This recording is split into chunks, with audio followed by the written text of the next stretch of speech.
economics and in our social settings and in our communities with our children, everything else. We talk around this one issue. We have the language. We have the conversation capability.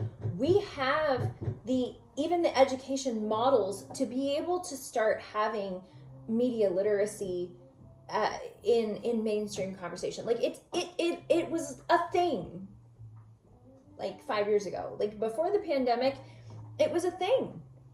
It was a real thing.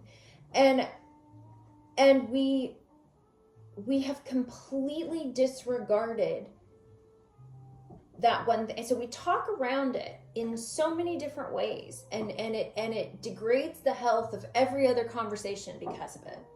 And so we now have this like kind of a psychosis about how data and the green economy and the data economy, that they're actually, finance, that it's money, and that you're supposed to behave around your smartphone and you're supposed to use your data and everything else in the same way you would actual money.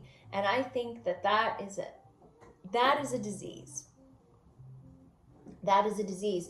It is a psychosis. It is this it is the drinking of the absinthe in day-to-day culture, and that we have normalized this sort of alternate reality in our physical reality, in everyday life, in every setting, and that is somehow normal. And then it got worse, because then what happened is that we took the lack of conversation around it, and then we automated it so that our footprints are having these conversations without us. And we as humans are using the technology, and there's a completely separate conversation that's going on that nobody's monitoring. And that's the thing that is then looping back in and feeding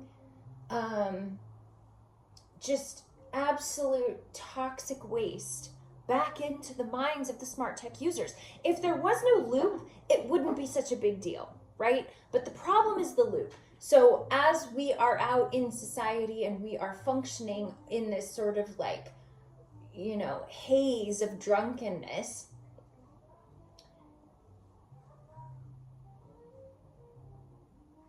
the